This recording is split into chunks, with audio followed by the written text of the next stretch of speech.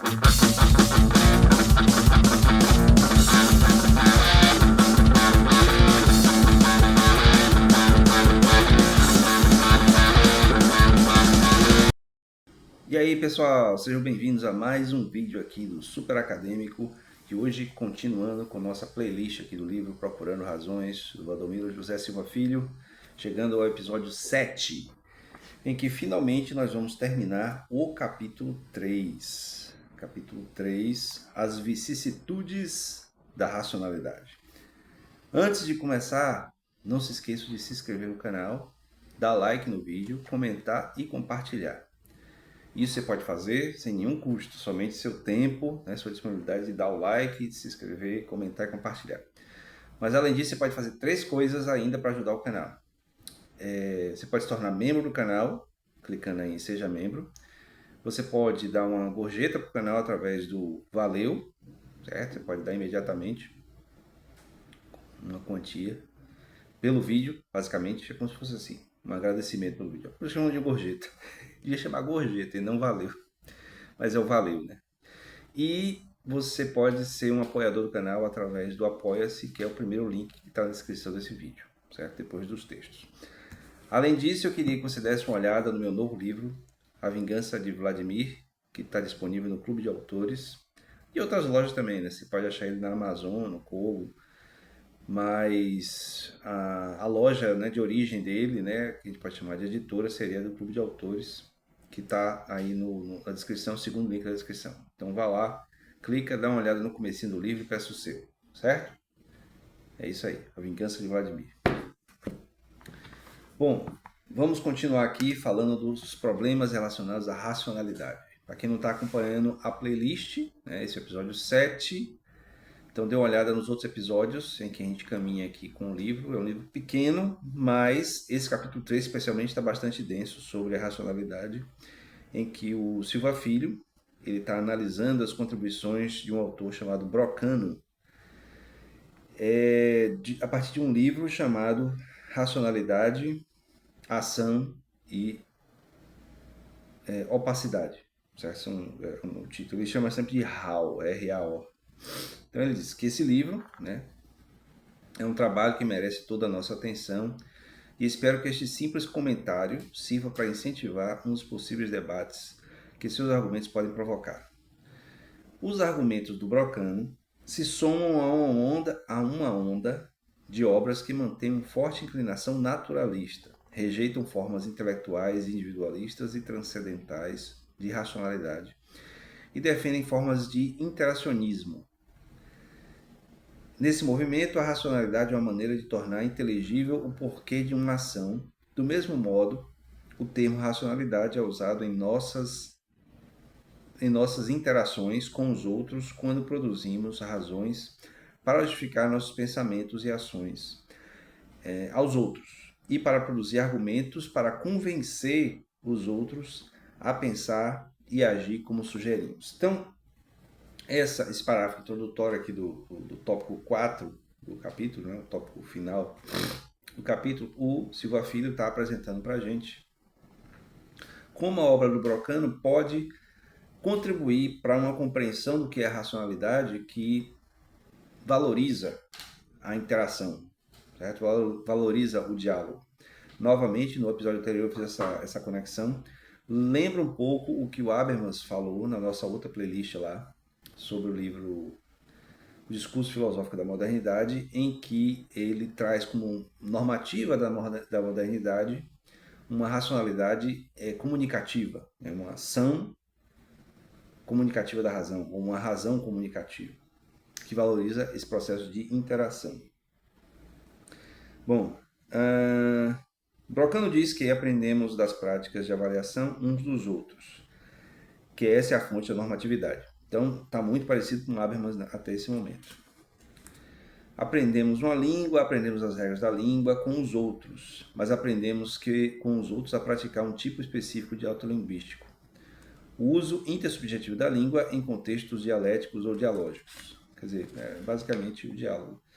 Então, é problemático nos dias de hoje, quando a gente vê tanta gente não se entendendo, apesar de falar a mesma língua, é que parte do princípio, né? Pelo menos eu parto para compreender isso, que a racionalidade usada por um não é exatamente a mesma usada por outro. Então, nesse contexto que a gente vive hoje, de fake news, né? De realidades paralelas, de, de,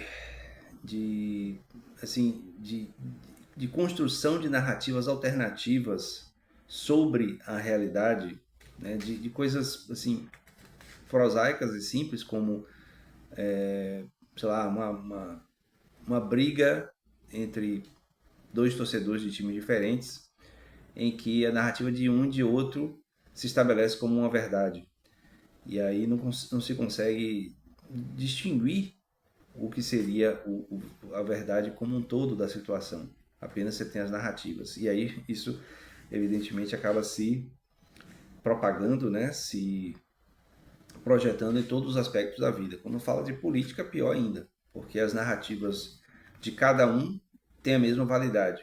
Com a mediatização das narrativas através das redes sociais, pior ainda, porque quando está aqui, né, nesse ambiente aqui que vocês estão vendo esse vídeo, e aí as narrativas se tornam, digamos assim, mediatizadas e propagadas, né, de maneira muito fácil e rápido, aí pronto, aí você tem um conjunto de narrativas que não dialogam, certo? É o que a gente chama, né, os especialistas em internet, de bolhas, né? Bolhas de realidade. Então você tem uma realidade que é só daquele grupo de pessoas, né?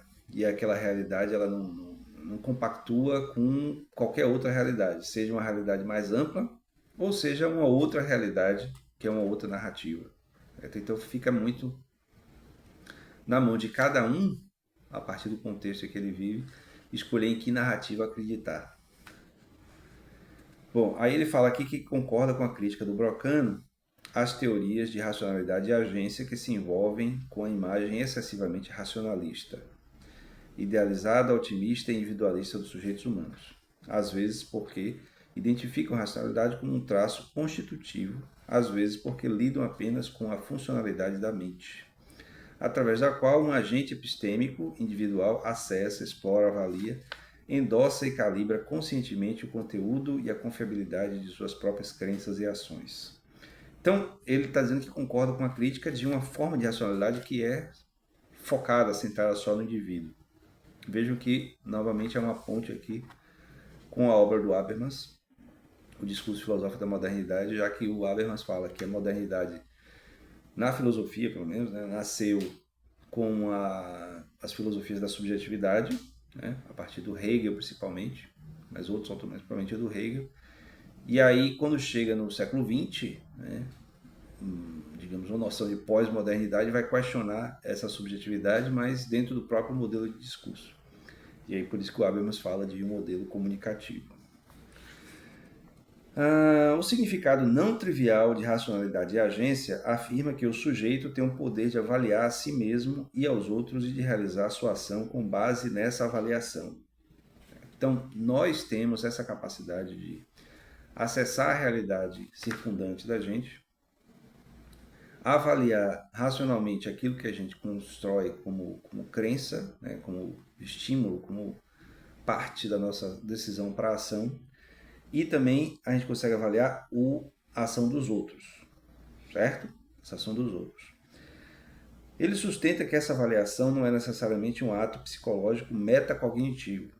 Essa avaliação ocorre no espaço externo e intersubjetivo do diálogo e inclui os pensamentos dos outros e os pensamentos e ações da segunda pessoa. Então, novamente aí vai valorizar bastante o diálogo e vai seguindo nesse caminho aí, acho que para chegar nas conclusões do capítulo. Ele pergunta aqui o que significa, dentro da conversa, dizer que somos racionais.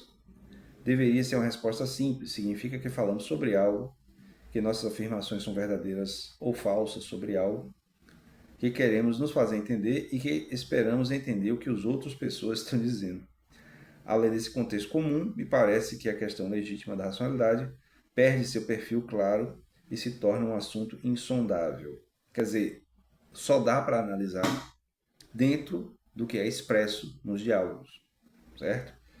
Então, Quando a gente faz uma ponte com as questões que a gente vê hoje, das discussões, dos debates políticos, ideológicos, principalmente, de outras naturezas, mas esse principalmente porque está muito na moda, né? Está muito presente essa questão dos diálogos. Então, você tem de um lado sei lá, um político, uma celebridade, né? Alguém conhecido que pega e constrói uma narrativa sobre uma certa temática. Pode ser o que for, né? Sobre o estado da economia brasileira, sobre a situação política dos Estados Unidos, sobre a ascensão, a ascensão dos movimentos de extrema direita, reascensão, na verdade, né? Historicamente seria uma reascensão dos movimentos de extrema direita, ou da dominação dos movimentos de extrema esquerda na cultura, né? Então, são temáticas que atraem muito as pessoas, porque as pessoas elas têm meio que pré-estabelecido, pré-concebido uma série de posições. E é como tem as bolhas de realidade, cujo discurso racional, como o Silva Filho está dizendo aqui, ele é construído a partir dos diálogos. Quando tem ressonância esse diálogo, então as pessoas aparentemente estão argumentando racionalmente sobre aqueles temas, mas não estão chegando a uma conclusão nova. Na verdade, a conclusão já foi tirada antes. Então não há nada aprendido. Então, assim, pelo que ele está dizendo aqui, na conversa os sermos racionais não é necessariamente é uma racionalidade performativa, parte do discurso, mas não é uma racionalidade de cunho absoluto, porque ela não tem como chegar a um consenso, já que as pessoas estão partindo de, de, de conclusões diferentes e buscam argumentos para reforçar aquelas conclusões, aquelas crenças que ela já tem. Então, assim, dá para entender por que da angústia do Silva Filho em relação à época em que ele escreveu isso aqui, que é a época de hoje ainda, né? Mas estava muito centrada a questão da pandemia, das negações a respeito de vacina, a respeito de remédios, a respeito da própria pandemia mesmo, da própria doença. Então, dá para entender por que ele se sentiu tão angustiado em tratar desses temas. O que caracteriza a nossa capacidade de agência não é que as declarações na primeira pessoa sejam especiais e cognitivamente garantidas e confiáveis. O importante, porque primeira pessoa, porque é agência, né? Então, o sujeito, o eu, está agenciado pela razão para falar. O importante é que essa posição de primeira pessoa envolve um modo específico de consciência e que essa consciência tem consequências para a totalidade dos nossos pensamentos. Aí tem outros elementos, né? Desejos, crenças, tá? Então, assim, a gente pode supor que cada um de nós, né, cada sujeito, cada indivíduo, tem a capacidade de formular, de fazer formulações. Né? E essas formulações, elas encontram na racionalidade uma maneira de se justificar com formulações. E aí, o limite esbarra justamente no que o outro diz, no que o outro acredita.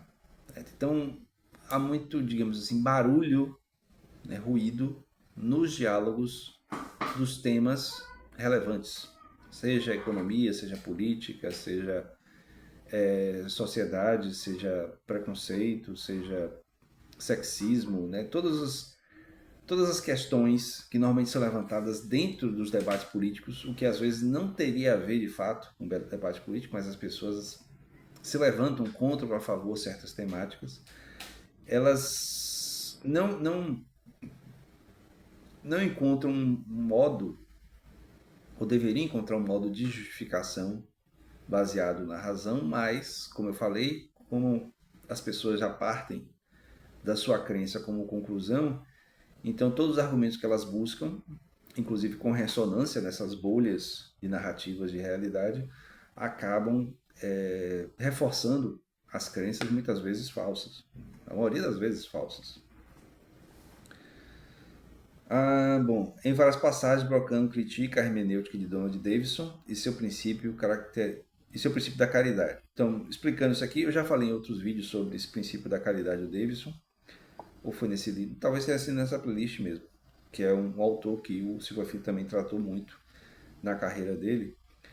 O Davidson diz que o modo como a realidade se constrói a partir desse diálogo racional vem desse princípio caridoso em que você, como conhecedor, como filósofo, como alguém que conhece, digamos assim, a possibilidade do caminho para uma verdade mais elaborada, né, mais próxima da verdade grandona, que nunca chega, certo? Lembrando que aqui ele está seguindo os princípios do ceticismo pirrônico, né? Então, há uma verdade, mas essa verdade não dá para alcançar, porque você está sempre limitado por uma série de coisas. Inclusive a vida comum, principalmente a vida comum. Mas aí, por conhecer, você vai e caridosamente você ajuda os outros, ou tenta ajudar os outros, certo? O que, pessoalmente, eu acho que eu não consigo fazer isso, certo? Quando eu ouço alguém falar um monte de idiotice antirracionalista, anti-ciência, aí realmente eu não consigo argumentar para a pessoa, como alguns colegas meus, amigos meus, que pacientemente conversam. Porque eu sei que a narrativa que está na cabeça dele não vai permitir que ele aceite outra forma de pensar. Então, aí, bom, infelizmente isso acaba radicalizando as bolhas, né? Mas é parte do nosso contexto, certo? Então, o Silva Filho está aqui falando do ponto de vista filosófico, eu estou pensando aqui do ponto de vista mais sociológico, né? Da impossibilidade, né? Ou da dificuldade de hoje em dia haver um diálogo entre essas bolhas. Aqui ele está concluindo dizendo que não falta no livro do Brocano uma possibilidade de melhoria e florescimento de uma certa educação estética das pessoas, a esperança de que a pesquisa filosófica contribua para a experiência atual.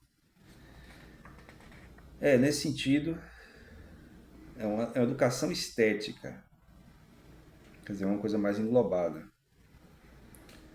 E aí, porque aí ele já vinha da crítica do Davidson, então no Davidson haveria uma tradição transcendental e racionalista que faz com que, ele cita o Quine também, que é outro autor que o Silva Filho trabalha muito, que tem a questão da triangulação da realidade a partir do diálogo com o outro, né? Tem eu, o outro e a realidade, e aí essa triangulação faz com que haja uma percepção mais apurada da realidade, mas de qualquer jeito, o Brocano acha que uma coisa mais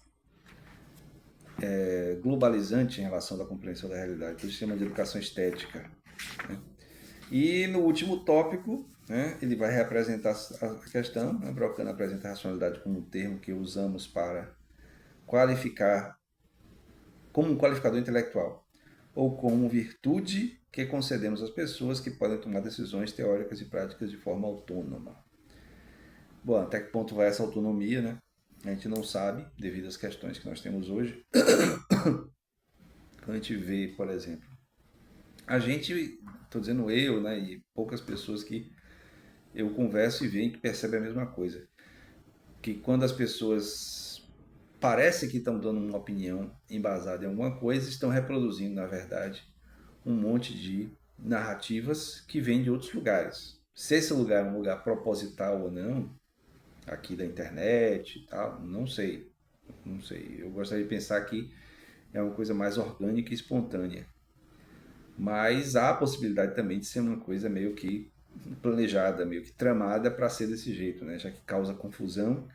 E aí quem está lá em cima, né? Quem está lá em cima comandando essas coisas, são donos dessas mega corporações aqui, elas continuam mandando no mundo, já que está todo mundo brigando, digamos assim, brigando via as próprias redes sociais deles mesmo, gerando engajamento, gerando faturamento, né, monetização para eles. E deixa eu ver, mais do que uma conclusão, o sentido lógico do termo, né, racionalidade não pode se esconder do grande entusiasmo da leitura desse livro, quer dizer, do livro do Brocano, que causou entusiasmo no Silva Filho. A perspectiva do Brocano é humana, mas não demasiadamente humana, sobre a racionalidade e seu reconhecimento do valor da precariedade e da opacidade, tem a ver com o título do livro, né, de nossa condição, juntamente com sua inclinação para considerar a busca da lucidez como um bem pessoal e comunitário. Tudo isso é inspirador. É isso. Finalmente, Um agente, né, por isso que é de agência, não é alguém que sempre tem sucesso epistêmico e praticamente uma pessoa, não, um sucesso epistêmico e praticamente, quer dizer, o sucesso assim, na construção da realidade, na compreensão e na prática, né, na ação. Uma pessoa para quem tudo é claro e diferente para ele. Suas razões são óbvias e ele é alguém lúcido. Bom, eu espero que esse capítulo tenha deixado alguns de vocês lúcidos. Concluímos aqui o capítulo 3, né, aqui no episódio 7. Falta mais um capítulo do livro. Eu espero concluir no próximo, se não der, mais uns 2 ou 3 vídeos. O importante é a gente pegar e abordar o conteúdo todo. Mas, muito interessante esse episódio, com essas questões todas. Espero que vocês tenham gostado. Não se esqueçam de se inscrever no canal, certo? É só clicar aí na inscrição, no se inscrever. Inscreva-se! Se inscrever no canal. Dê like no vídeo se você não deu no começo. Faça um comentário aí, coloque um comentário. Compartilhe o vídeo com seus amigos, né, com as pessoas que se possam interessar pelo assunto. Seja membro do canal, se torne membro do canal para ter acesso a conteúdos exclusivos. Dê um like especial, né, que é o valeu, o gorjetinha do canal, que é esse coraçãozinho com cifrão. Se torne um apoiador do canal no Apoia-se, que é o primeiro link da descrição. É só você descer aí na descrição depois dos textos. Tem o primeiro link que aparece, é o do Apoia-se. E o segundo link é para você dar uma olhada no meu novo livro, A Vingança de Vladimir, lá no Clube de Autores. Vá lá, dê uma olhada nas primeiras páginas e peça o seu. Valeu!